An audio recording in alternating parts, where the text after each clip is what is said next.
சிங்கம் தூங்கிருச்சு. இது மேல கொஞ்ச நேரம் போய் விளையாடலாம். லா லா லா லா லா லா லா லா லா லா லா லா. ஏய் எலியே, நான் இன்னைக்கு தான் கொஞ்ச நேரம் தூங்கலாம்னு பார்த்தா நீ லா லா லான்னு சொல்லி என் தூக்கத்தையே கலைச்சிட்டியா? நான் இன்னைக்கு உன்னை கொல்ல போறேன். சரி சிங்கமே, சரி சிங்கமே, உனக்கு ஏதாவது உதவினா நான் வந்து செய்யறேன். சரி, நீ மட்டும் உதவி செய்யலைன்னா வம்சத்தையே அழிச்சிடுவேன். அப்பா ரொம்ப டயர்டா இருக்கு, இன்னைக்கு வெளியே போறேன். அதனால போய் தூக்கம் வந்துச்சு. சிங்கமே, நீ இங்க தான் இருக்கியா? சரி. ஐயா, வல வல வல. நீங்க மேல யாரோ வல. நீ எப்படி வரேன்னு நான் பாத்துக்கறேன். எலி நண்பா, என்ன வந்து காப்பாத்து, காப்பாத்து. சிங்கமே, உனக்கு என்னாச்சு? என்னை யாரோ வலையில புடிச்சு வச்சிட்டாங்க, என்ன காப்பாத்து. இது என் நண்பர்களை கூட்டிட்டு வரேன். பாருங்க, சிங்கம் மேல வலை போட்ட நல்லா கடிச்சு இருக்கேன். எல்லாருக்கும் நன்றி. இனிமேல் என் மேல வந்து விளையாடணும்னு தோணா நீங்க தாராளமா விளையாடலாம். நீங்க என் ஃப்ரெண்ட்ஸாவும் ஆகலாம். அனைவருக்கும் நன்றி. அனைவருக்கும் என் வணக்கம். நான் படிச்ச புக்கு ஆமைகளின் நண்பர்கள். ஒரு நாள் தாத்தா 10 மணி, அதாவது இரவு 10 மணியோட நடந்து போயிட்டு இருக்காரு. அந்த தாத்தா வந்து யார் தேடுறாருன்னா தாமுங்கிற ஒரு பையனை தான் தேடுறாரு.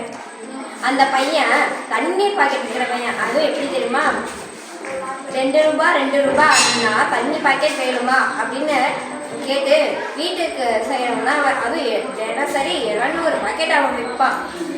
அதுவும் லீவ் விடுமுறை நாட்கள்லாம் அவனுக்கு அதிகமாக வந்து தண்ணி பாக்கெட் விற்கப்படும். அவனை தான் அந்த தாத்தா தேடிட்டு போகிறாரு. போய் பார்த்தா கப்பல், உடஞ்சி கப்பல் இந்த மாதிரிலாம் இருக்க கடையில் வந்து அவன் உட்காந்து அழுதுட்டு போறாட்டுக்கு. தாத்தா வந்துட்டு என்ன இது அழுக குறை யாருன்னு தெரியலன்னு சொல்லிட்டு போய் பார்த்தா ஏன் அழுகுறேன்னு சொல்லிட்டு கேட்கும் போதே அவன் கையில் ஒரு ஆமை. அந்த ஆமை வந்துட்டு ஒரு பிளாஸ்டிக் தண்ணி பாக்கெட்டை யாரோ குடிச்சு கீழே போட்டுருப்பாங்க. அதை குடிச்சிட்டு அது வாயில் கப்பிட்டு அது செத்து போயிடுச்சு. நான் இது பண்ணாத தான் செத்து போயிடுச்சு. அப்போ தான் தாத்தா கொஞ்சம் ஞாபகம் வருது. தாத்தாவும் அந்த பையனும் எப்படி வந்துட்டு நண்பர்களாண்டு. தாத்தா டெய்லியுமே அந்த கடலுக்கு வருவார். அந்த கடலில் வந்துட்டு இருக்க கரை சைடில் இருக்கிற ஆமா முட்டைலாம் எடுப்பார். அங்கே பார்த்துட்டு ஒரு நாள் அந்த தண்ணி பாக்கெட் வைக்கிற தாமும் இருந்துக்கிட்டு அந்த தாத்தா கிட்ட கேட்குறான், நீங்கள் முட்டை எடுக்கிறீங்களே அதெல்லாம் தப்பு இல்லையா அப்படின்னு கேட்குறாங்க.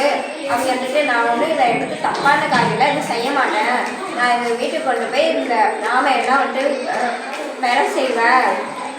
இங்கே இருந்துச்சுன்னா வந்து மேலே கழுகெல்லாம் அது கொத்திட்டு போயிடும். இல்லை இருக்கவங்க காலெல்லாம் அது மேலே படிஞ்சு அதில் உடஞ்சி போயிடும் அப்படின்னு சொல்கிறாங்க.